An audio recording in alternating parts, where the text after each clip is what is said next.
Bismillahirrahmanirrahim. Assalamualaikum.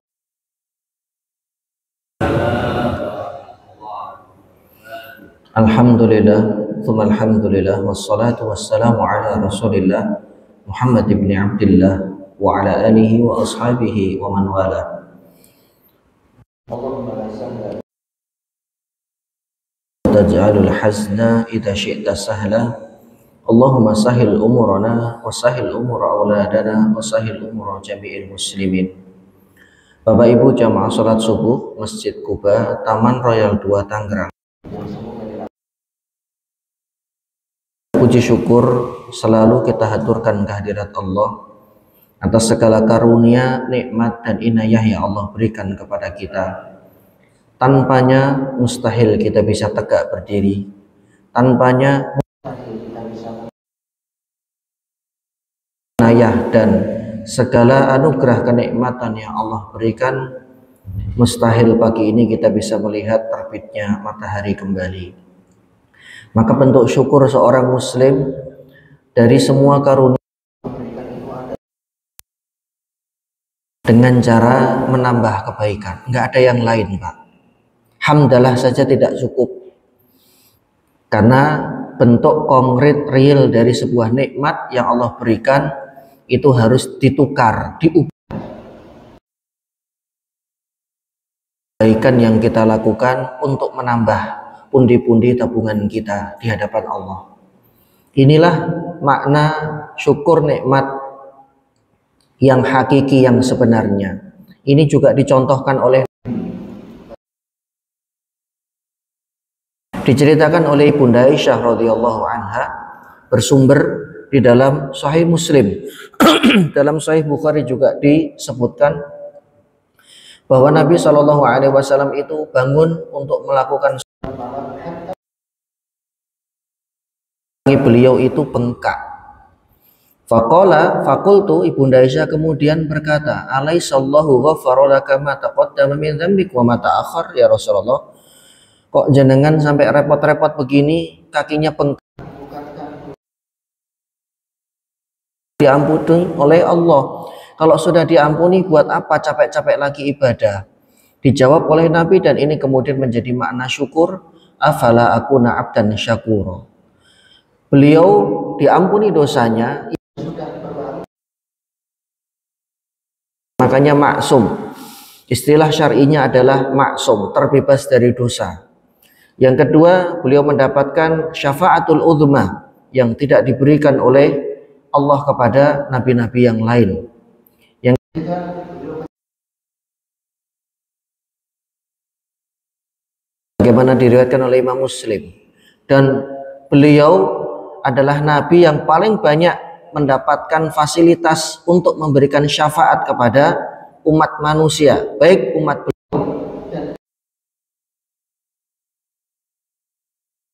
beliau berikan. Itu semua adalah karunia. Maka beliau mengatakan, dengan segala hal yang sudah Allah berikan, bentuk syukur saya ya seperti ini. Afala akuna abdan syakur. Kontekstual, ya bentuk syukur saya seperti ini, dengan menambah pundi-pundi kebaikan. Mana ada orang yang sudah dijamin masuk surga tapi ibadahnya tetap rajin. Ibarat seorang siswa sudah mendapatkan nilai terbaik, maka malam menjelang besoknya ujian, ya mungkin dia pegang HP, mungkin dia main PS. Kenapa? Saya sudah lulus, ngapain saya belajar? Nah, ini kan berbeda. Ya, berbeda dari apa yang dilakukan. Karena kalaulah hari-hari yang dilalui itu adalah hari-hari yang berat, tetap ada kebaikan yang Allah berikan dan Allah selipkan pada hari-hari itu, sehingga dalam keadaan apapun bersyukur atas kewajiban dan keharusan sebagai bentuk terima kasihnya seorang hamba kepada Sang Pencipta Jalla Jalaluhu. Shalawat dan salam semoga tercurah kepada junjungan kita Rasulullah Muhammad Sallallahu Alaihi Wasallam, kepada agama ini sampai hari berbangkit. Bapak Ibu yang semoga dirahmati Allah, Materi kita pada pagi hari ini adalah hadis arba'in, syarah hadis arba'in, penjelasan kitab hadis arba'in yang ambilkan dari beberapa referensi untuk kemudian menyusunnya dalam satu makalah. Kita berada pada hadis yang ke-9 dan ini adalah pertemuan yang kelima. Hadis ini berkaitan dengan melaksanakan perintah. Kemudian jangan banyak bertanya. Ada 3 komponen yang bisa diambil intisarinya dari hadis ini. Hadis ini bersumber dari Abu Hurairah radhiyallahu anhu. Tentunya ada beberapa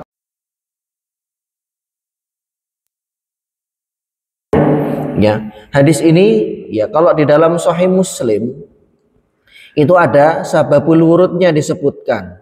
Bahwa ketika itu Nabi sedang berkhutbah. Kalau di sini kan tidak. Tapi kalau kita melacak di dalam Sahih Muslim, maka kita akan menemukan sababul wurudnya. Kelengkapan hadis ya Pak ya. Di kitabnya Bapak Ibu sekalian yang dipinjamkan oleh dari DKM itu memang tidak ada. Tapi kalau kita merujuk ke kitab aslinya, kita akan temukan latar belakang Nabi menyabdakan kalimat ini. Bahwa ketika itu beliau sedang berkhutbah, ini saya ulang karena pertemuan kita setiap bulan. Dan untuk masih kok tiba-tiba Nabi menyebut seperti ini, ada peristiwa apa? Makanya ini yang kelima kalinya saya mengulang sababul wurud itu. Ya agar apa? Karena pertemuan kita setiap bulan jamaah, bukan tiap pekan tapi tiap bulan. Jadi mungkin sudah lupa materi ini, kita harus sedikit ya mengurai 2 menit atau 3 menit berkaitan dengan sababul wurud hadis ini. Waktu itu Nabi sedang khutbah. Kemudian beliau Shallallahu alaihi wasallam bersabda dalam hadis Muslim ini Alaikumul hajj fahajju. Wahai kaum muslimin, Allah sudah mewajibkan kepada kalian haji, maka laksanakanlah ibadah haji. Faqala rajulun, ada seorang laki-laki yang bertanya, ya kan hadis ini riwayat Imam Muslim, kemudian disyarah oleh ya, ulama luar biasa. Usia beliau dihabiskan betul-betul untuk ilmu. Imam Nawawi mengatakan dalam syarahnya, orang ini yang bertanya namanya Al-Aqra bin Harith. Nah, itu nggak akan ketemu di dalam kitab Arba'in Nawawi. Kita akan ketemu siapa orang yang bertanya ini. Faqala rajulun, orang ini kemudian bertanya yang kemudian diketahui bernama Al-Aqra bin Harith. Aqulu amin ya Rasul, apakah haji itu setiap tahun? Fasakata, Nabi diam. Karena beliau Rasul, apakah haji itu tidak dilaksanakan setiap tahun kewajibannya? Fasakata, untuk yang kedua kalinya beliau diam.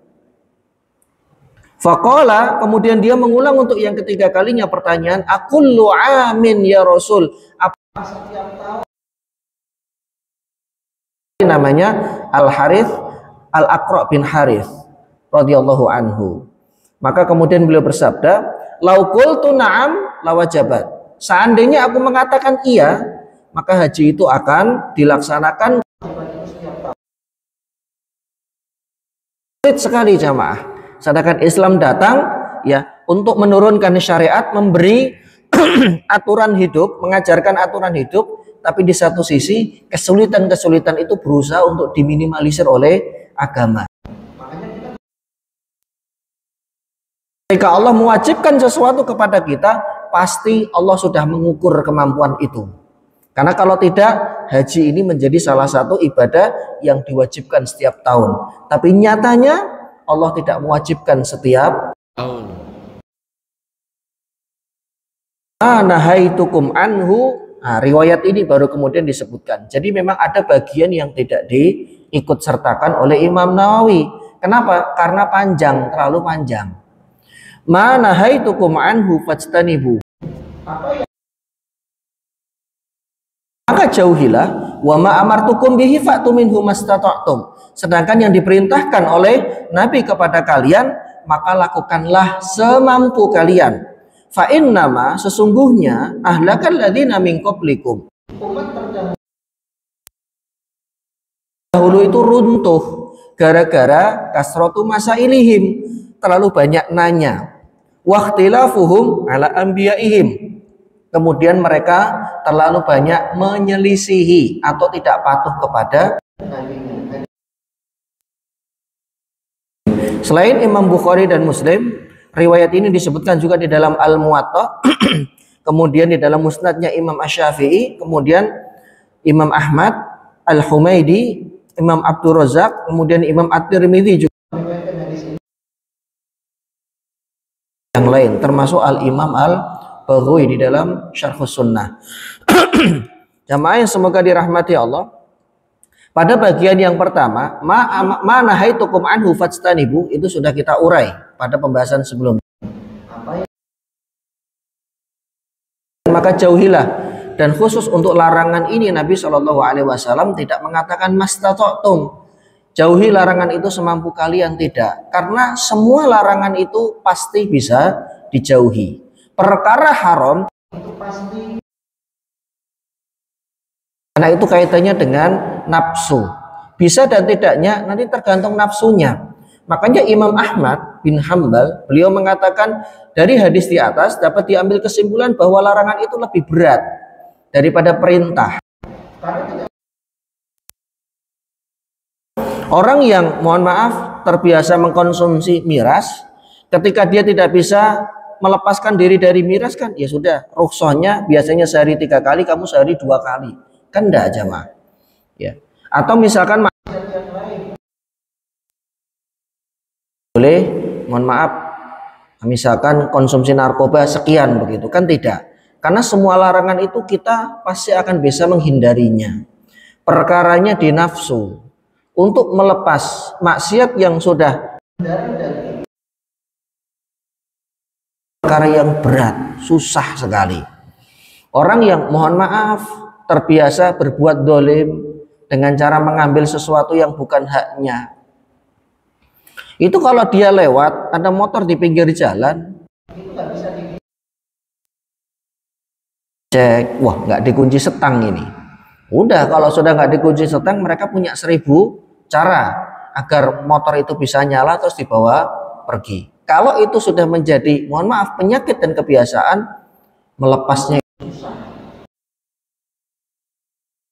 Jiwa seseorang ketika sudah terbelenggu dengan dosa dan maksiat. Dan kadang untuk hal-hal kecil, misalkan ada orang yang ketinggalan handphonenya di kamar mandi mall atau di kamar mandi stasiun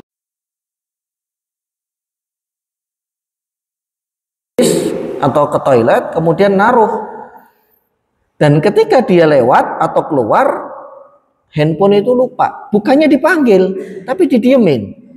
Udah, kemudian begitu keluar, orangnya masuk karena banyak orang, atau orangnya masuknya agak lama, hilang sudah, wassalam. Padahal dia bisa panggil, Pak, handphonenya ketinggalan, Pak, dompetnya ketinggalan, Bu, ini. Dan itu spontan jamaah. Kenapa spontan? Karena saya yakin itu bukan kali pertama, itu sudah terulang-ulang, makanya sudah menjadi habit, kebiasaan. Dosa pun juga seperti itu. Orang kalau sudah menjadi kebiasaan melakukan dosa,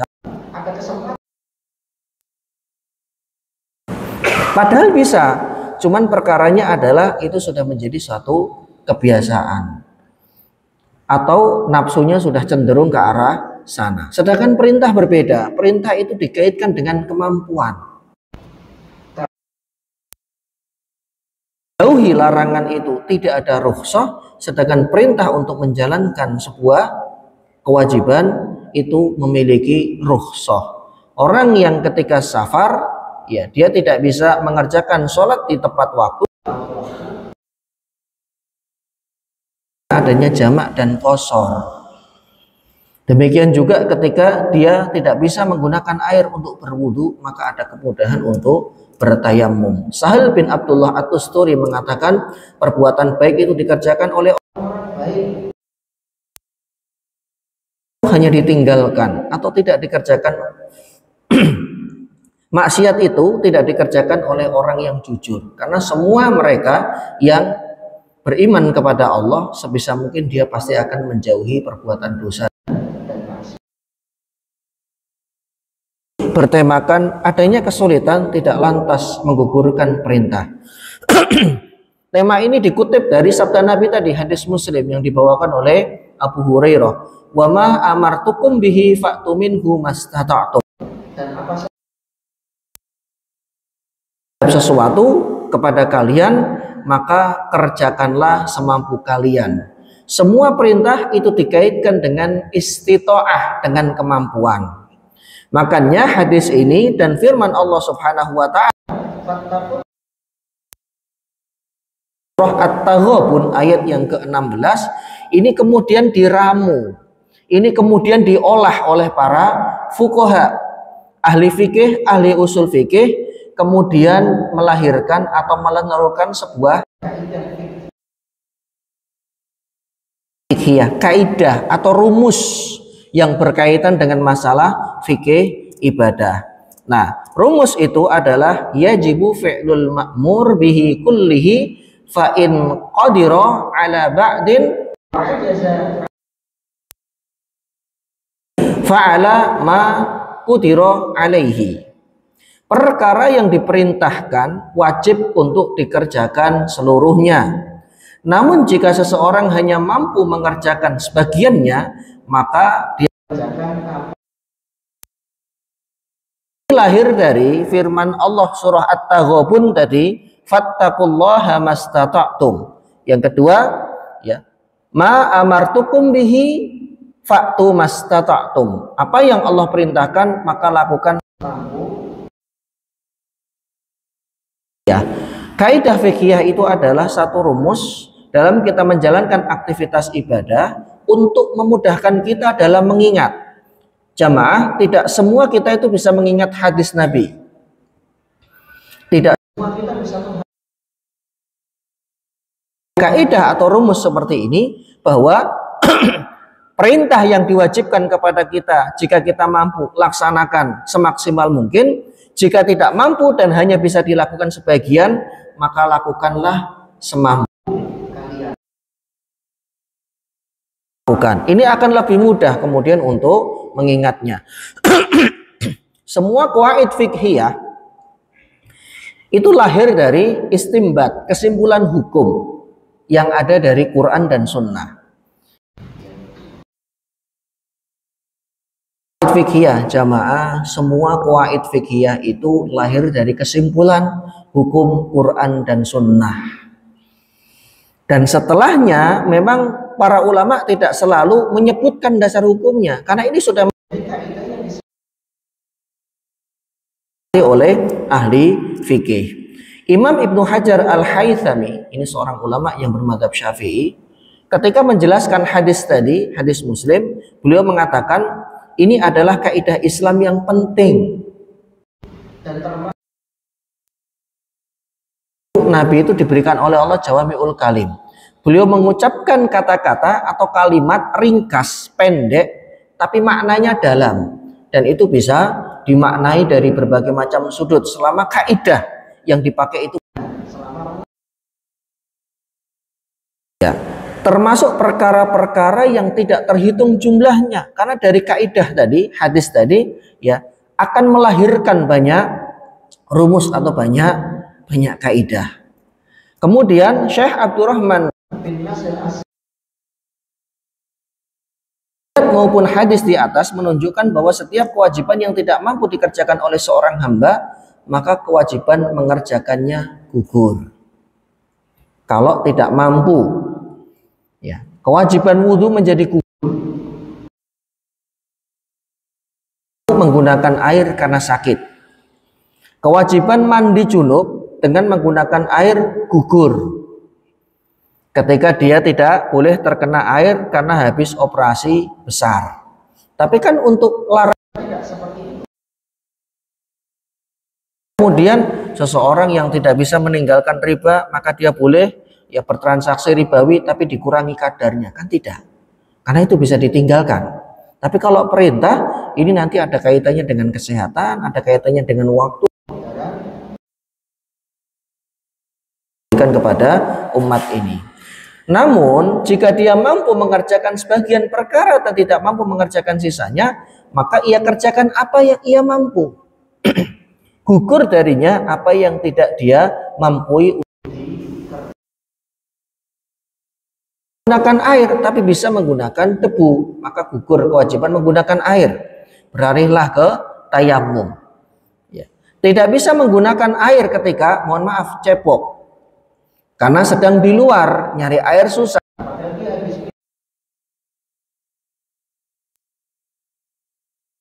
Alat untuk bersuci, entah itu tisu. Ustadz, kalau nggak nemu tisu, kertas.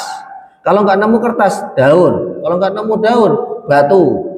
Udah, pokoknya itu dicari semua sampai betul dari najis. Jadi tidak melulu harus air, tapi ada pilihan-pilihan lain.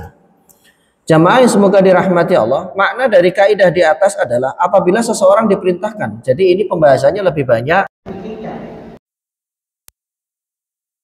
fikhiyah. Apabila seseorang diperintahkan untuk mengerjakan sesuatu, maka akan ada 3 kemungkinan. Yang pertama, dia mampu mengerjakan dengan sempurna, ya dia kerjakan. Yang kedua, dia tidak mampu mengerjakan sama sekali, sebagian saja, dan sebagian yang lain dia tidak mampu kerjakan. Nah, ini kan bersinggungan dengan kehidupan kita sehari-hari, Bapak Ibu sekalian. Bahwa ada perintah yang ya kita bisa kerjakan secara maksimal. Contohnya adalah puasa Ramadan. Bagi yang sudah sepuh, umurnya sudah 85 tahun, beliau nggak bisa mengerjakan full 30 hari. Lalu bagaimana? Kan ada rukhsah.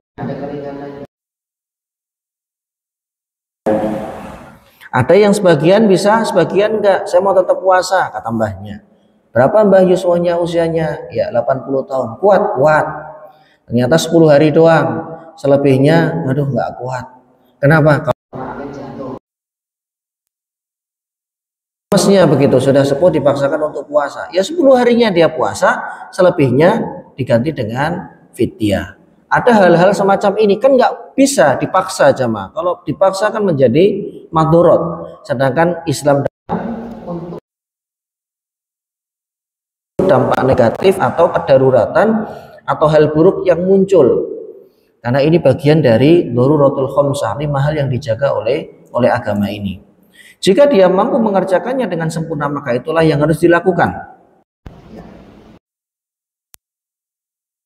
Maka harus mengerjakannya apa yang dia mampu dari perintah tersebut, sedangkan kewajiban yang tidak dia mampu maka gugur. Kaidah ini ya akan membahas keadaan 3 di atas. Al-Izzuddin bin Abdissalam, orang yang diberikan beban mengerjakan suatu ketaatan dan dia mampu mengerjakan sebagiannya dan tidak mampu sebagian yang lainnya, maka ia kerjakan apa yang ia mampu dan kuasai saja.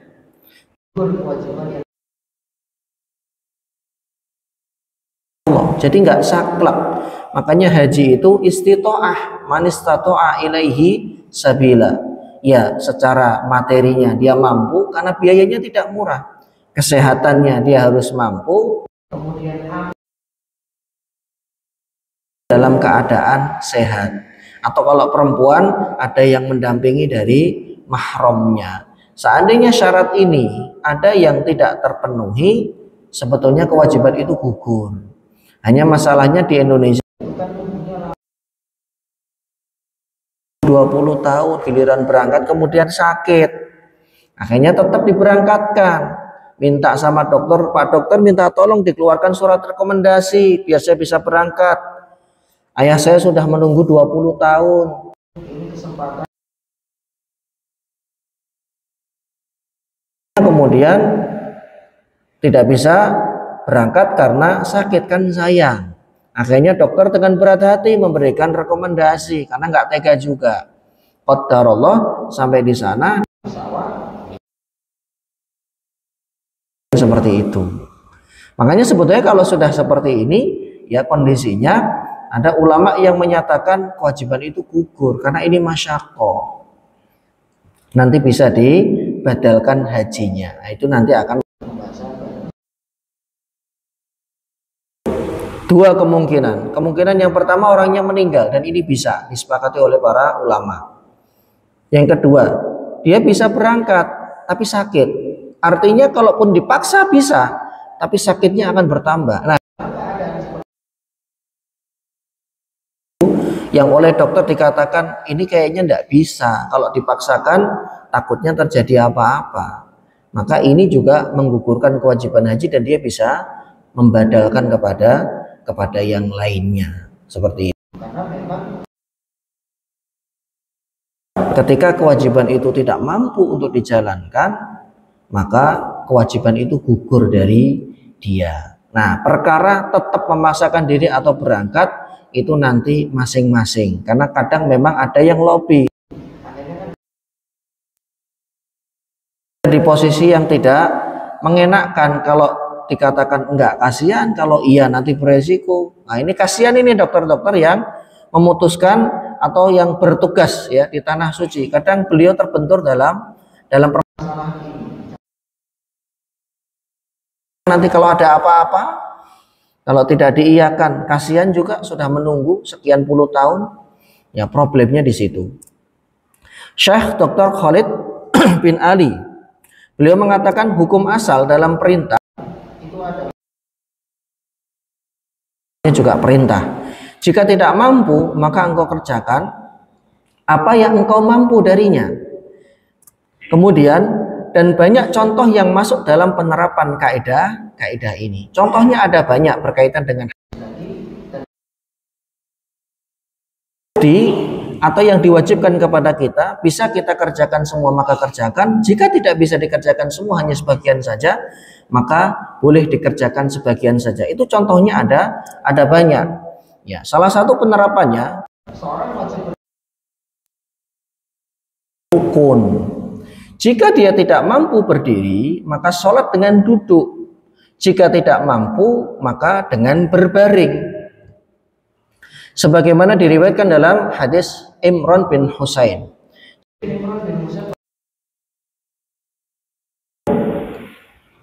Orang sakit wasir itu kan tidak enak kalau sholat sambil duduk.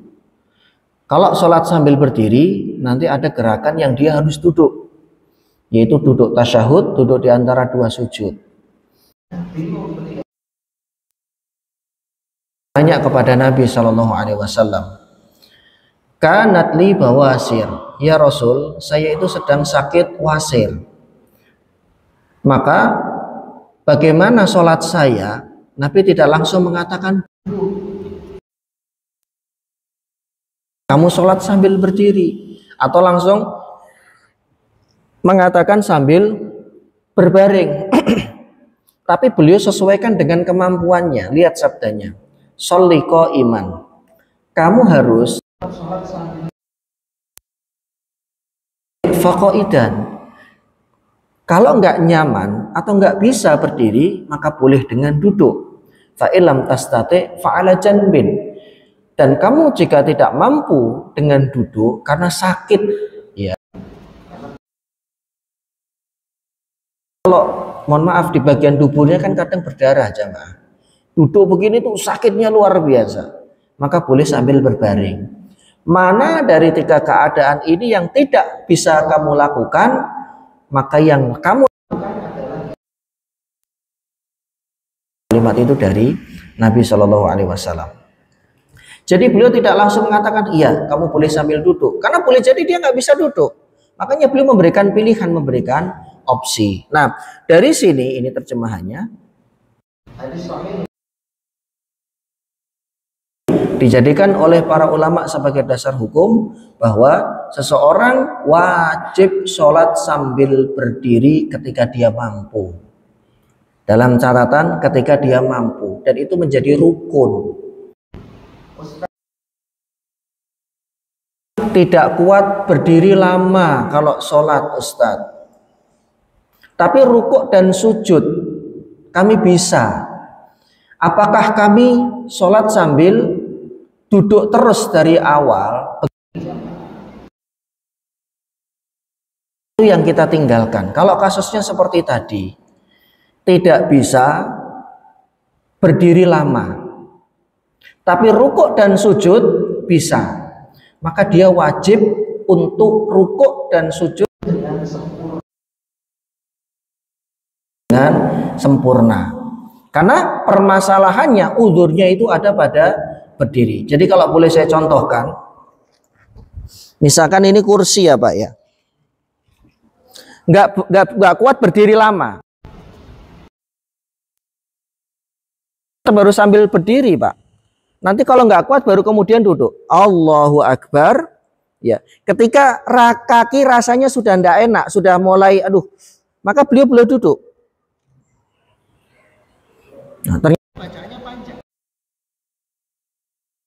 Hanya 1 atau 2 ayat, bahkan nggak nyampe 1 lembar. Cuman bacaan beliau pelan, makanya kayak terkesan lama. Padahal enggak, itu pendek itu ayatnya. Ya, dan beliau memang biasanya ayat-ayatnya pendek, tapi bacaannya tartil banget, pelan. Jadi kita sambil masalah di rukuk, neko atau sujud, maka nanti rukuknya berdiri. Ketika imam takbir untuk rukuk, Allahu Akbar, Allahu Akbar. Karena apa? Rukuk dengan posisi sempurna ini rukun. Kalau uzurnya adalah tidak bisa berdiri lama, maka ketika rukuk dan sujud, dia harus rukuk dan sujud dengan sempurna. Rukuk, kemudian i'tidal, sami Allah.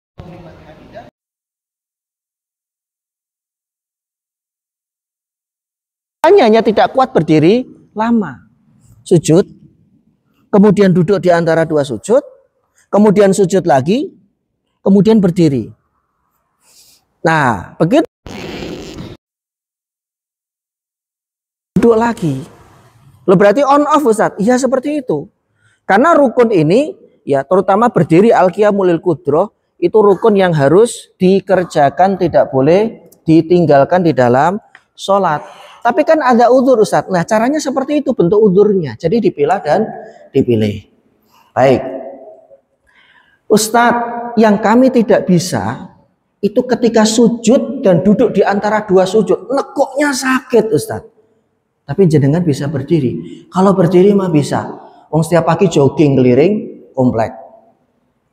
Jadi berdirinya bisa. Yang tidak bisa itu hanya posisi duduk di antara 2 sujud, posisi sujud. Tapi rukuk bisa nggak? Oh, kalau rukuk bisa. Maka jenengan tidak boleh dari awal Pak duduk. Karena bisa berdiri. Ketika imam takbiratul ihram, Allahu Akbar, ya kita berdiri sampai imam selesai.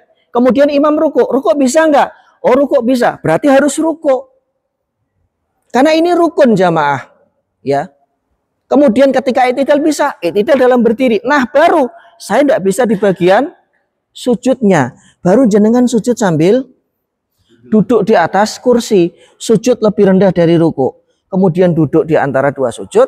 Kemudian sujud lagi. Nanti di rakaat berikutnya berdiri lagi. Karena hadis tadi secara makna, sholatlah kamu sambil berdiri. Kalau di tengah-tengah tidak mampu, ya bisa dimaknai seperti itu, maka dengan duduk. Karena para fuqaha memaknai hadis ini, hadis Imran bin Husain, bukan dengan pemahaman Anda duduk terus-menerus sedangkan bisa berdiri. Atau Anda duduk terus-menerus sedangkan panjenengan bisa sujud, bisa duduk di antara 2 sujud. Tidak. Kecuali, nyun sewu, mohon maaf, kalau keadaan pasien atau orang yang sholat itu memang betul-betul lumpuh. Kakinya tidak bisa berdiri sama sekali dan selalu di atas kursi roda. Maka beliau dari awal start sudah duduk karena memang tidak bisa sambil berdiri. Ustadz, saya bisa berdiri tapi tidak lama berdirinya. Saya juga bisa rukuk tapi tidak bisa sujud. Nah, ini nanti tinggal yang bisa dilakukan, itu dilakukan dengan cara yang sempurna. Seandainya berdirinya cuman, jadi Nabi itu pernah juga sholat begini jamaah. Ini disebutkan di dalam Sahih Muslim, diceritakan oleh Bunda Aisyah. Karena beliau berdirinya lama. Ketika memulai takbir beliau berdiri. Nah, bacaannya kan panjang. Ya, bacaannya kan panjang. Kemudian beliau duduk. Ini ketika usia beliau makin sepuh. Karena kan riwayat ketika sujud lutut dulu atau tangan dulu kan bermula dari ini. Ayo, sujud itu rukuk. Ketika sujud yang jatuh ke tanah tangan dulu bertumpunya atau lutut dulu. Ini dua hadis ini dua-duanya ada di dalam Sunan At-Tirmidzi, beda angka saja. Dan pensyarah At-Tirmidzi, ya, beliau kemudian mengumpulkan dua riwayat ini tanpa mentarjih. Kalau ditarjih, mana yang lebih rojih? Memang ada ulama yang merojihkan tangan dulu baru kemudian lutut. Karena ada larangan, ya janganlah kalian sujud itu kama yabruku al-ibil, seperti seekor unta yang mau duduk. Ada larangan seperti itu. Kalau ditarjih akhirnya apa? Yang lutut dulu, hadis yang lutut dulu nanti nggak kepake. Ya, padahal derajatnya tidak sampai lemah, hasan. Tapi karena ada jalur lain, jadi saling menguatkan begitu. Nah, ada pendapat dari ulama yang mensyarah Sunan At-Tirmidzi ini mengumpulkan dua riwayat. Beliau mengatakan bahwa ketika Nabi Shallallahu Alaihi Wasallam umurnya masih umur muda, belum nyampe 60, beliau sujud dengan menggunakan lutut dulu. Lutut baru kemudian tangan. Gini loh jamaah. Setelah tak i'tidal Allah. Nah, ini maksudnya lutut dulu baru kemudian tangan. Kemudian tangan. Nah, ketika usia beliau makin sepuh dan nyun sewu berat badannya bertambah, beliau sudah kesulitan untuk sujud dengan menggunakan dua lututnya dulu. Maka beliau bertumpu dengan kedua tangannya baru kemudian lutut. Karena bagi yang sepuh atau bagi yang mohon maaf punya masalah di kaki, itu lebih mudah sujudnya seperti ini. Brek. Kemudian baru lutut. Nah, dengan keterangan ini, dua riwayat tadi bisa dikumpulkan, bisa diamalkan semua. Kenapa? Ketika terjadi ta'arud, kaidahnya itu kan yang pertama al-jam'u, dikumpulkan seperti tadi. Yang kedua ditarjih. Tarjih itu resikonya hadis yang lutut nanti nggak kepake. Kalau nggak kepake, akhirnya sunnah ini hilang. Padahal memang disebutkan di dalam Sunan At-Tirmidzi. Ya, pada akhirnya kembali kepada masing-masing. Mana yang mau diambil? Tapi ada keterangan seperti itu dari para fuqaha. Kenapa Nabi pakai lutut dulu? Kenapa pakai tangan dulu? Memang dari segi derajat kesohihan, yang tangan itu lebih sohih. Tapi bukan berarti yang lutut doif, hasan derajatnya. Karena ada satu perawi yang khafifud dhabti, yang hafalannya lemah, itu saja. Atau tukuli mafihi, diperbincangkan oleh para fuqaha. Tapi indal amal, bisa nggak diamalkan? Tentunya bisa, karena bukan hadis lemah. Pun, ya, hadis ini berkaitan dengan perbuatan beliau ketika sholat, umurnya sudah makin sepuh. Nah, dalam keadaan seperti ini, kalau yang nggak bisa itu sujudnya misalkan, sedangkan berdirinya bisa, maka berdiri terlebih dahulu, disempurnakan rukuknya, disempurnakan i'tidalnya, baru nanti posisi sujud menggunakan kursi. Atau sebaliknya, Ustadz, saya hanya kuat berdiri sebentar, saya rukuk dan sujud juga hanya bisanya di kursi, nggak bisa nyentuh tanah. Ini bagaimana? Maka ketika takbiratul ihram, jenengan tetap harus sambil berdiri dulu. Baru kalau tidak kuat, jenengan sambil duduk. Karena rukuk dan sujud, mohon maaf, sujudnya dan duduk di antara dua sujudnya nggak bisa nyentuh tanah karena sakit, ya selanjutnya kemudian sholat sambil sujud, sambil duduk di atas kursi. Karena tetap bagian-bagian rukun yang bisa dikerjakan, fattaqullaha mastata'tum, kaidah ini tadi. Jika kita tidak mampu berdiri sepanjang bacaan Fatihah dan surahnya imam, ini alhamdulillah imam kita bacaannya nggak panjang-panjang, Mbak, cuman memang tartil beliau.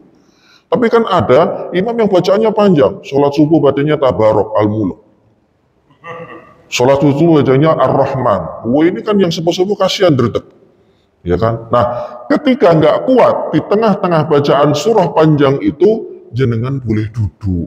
Karena memang ada masalah, saya ulang, karena ada masalah di kakinya, ada masalah di kesehatannya. Nah, kalau pada saat rukuk kita bisa dengan sempurna dari duduk begini, nanti hanya rukuk saja. Allahu Akbar, rukuknya berdiri. Kenapa? Karena nggak ada masalah di rukuk. Jadi ini makna sabda Nabi tadi, bertakwa. Apa yang aku perintahkan kepada kalian, lakukanlah semampunya. Kalau kita bisa melakukan sebagian kewajiban, maka kewajiban itu dilakukan sebagian. Selebihnya ditinggalkan tidak apa-apa, sambil duduk karena memang ada uzur. Ternyata qadarullah rukuknya bisa. Ya rukuk harus dalam keadaan begini. Iktidalnya juga bisa. Iktidal harus dalam keadaan berdiri.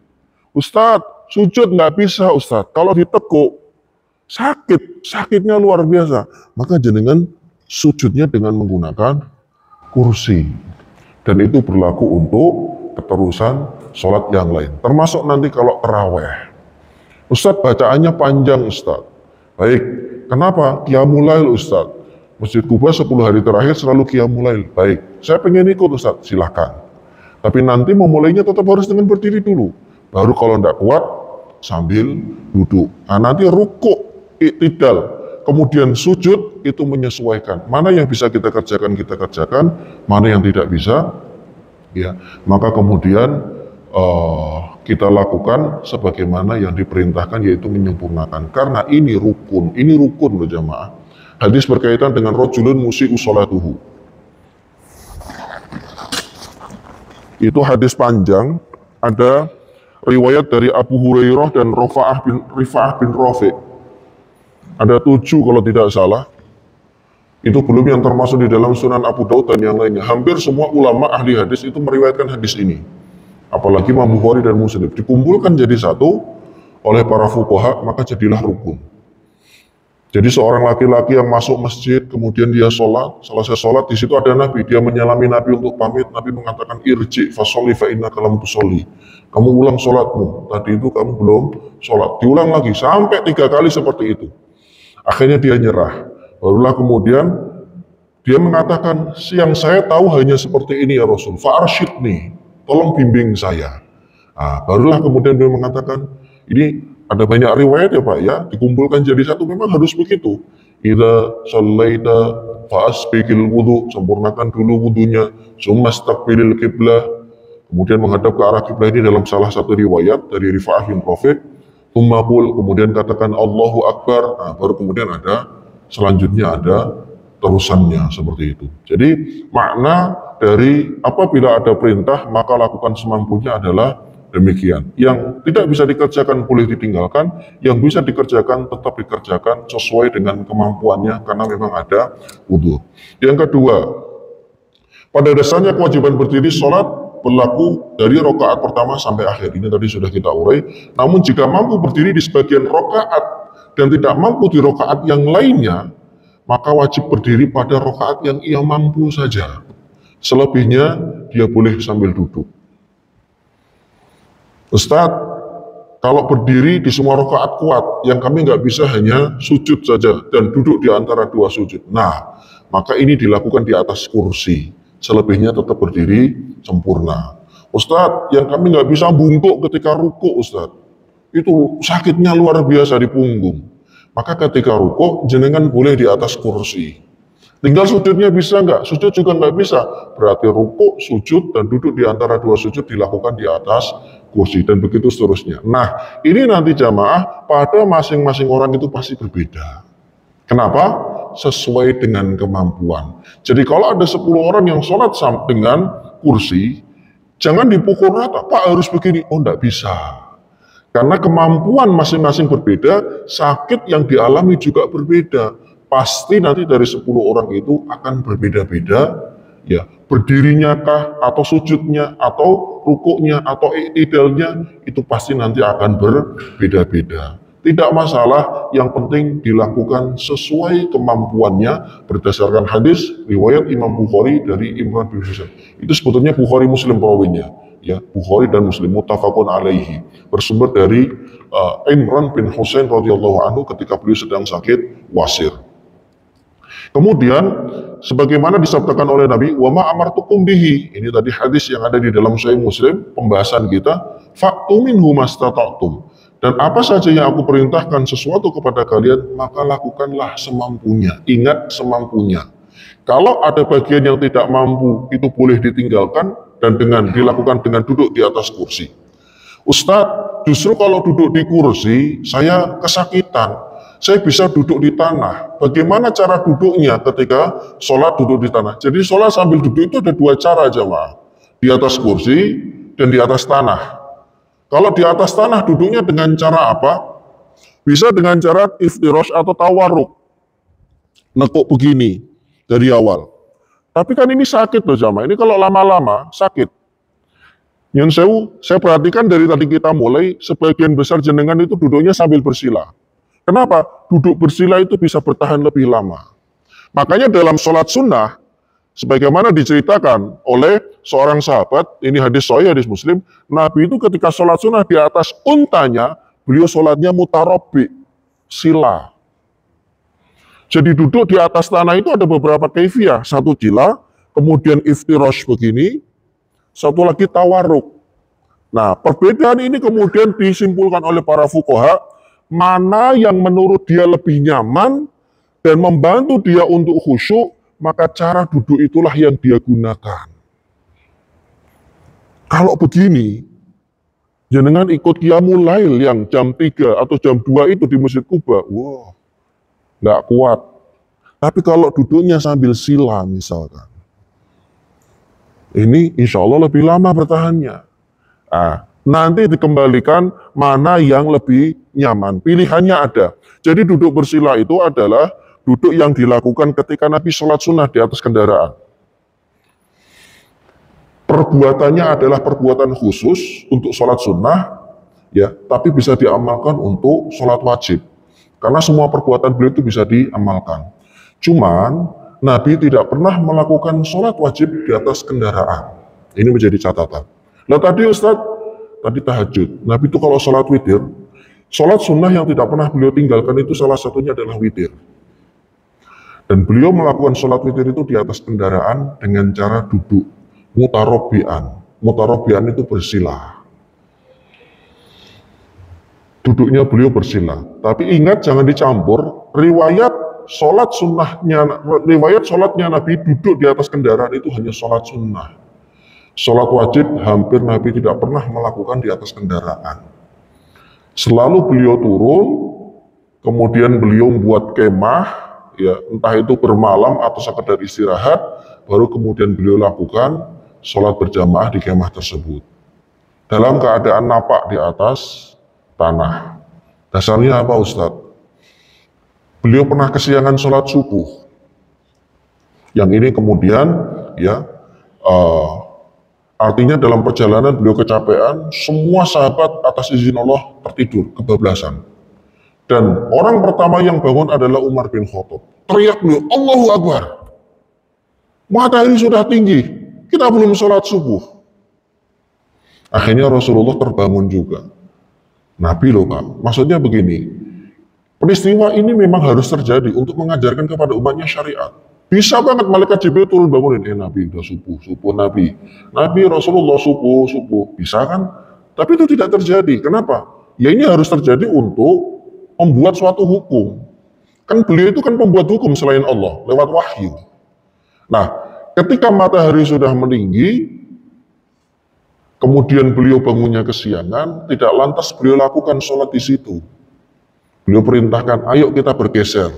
Karena ini adalah tempat di mana banyak syaitonnya. Akhirnya kemudian beliau bergeser, ya, turun lagi dari kendaraan, beliau kerjakan sholat subuh beserta qobliyahnya terlebih dahulu. Padahal waktunya sudah lewat.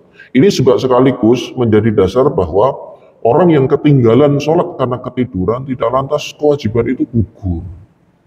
Tetap dijalankan. Tidak ada ceritanya, aduh sudah jam 6 ini, subuh sudah lewat, ya udah deh nggak sholat subuh. Oh nggak ada Pak.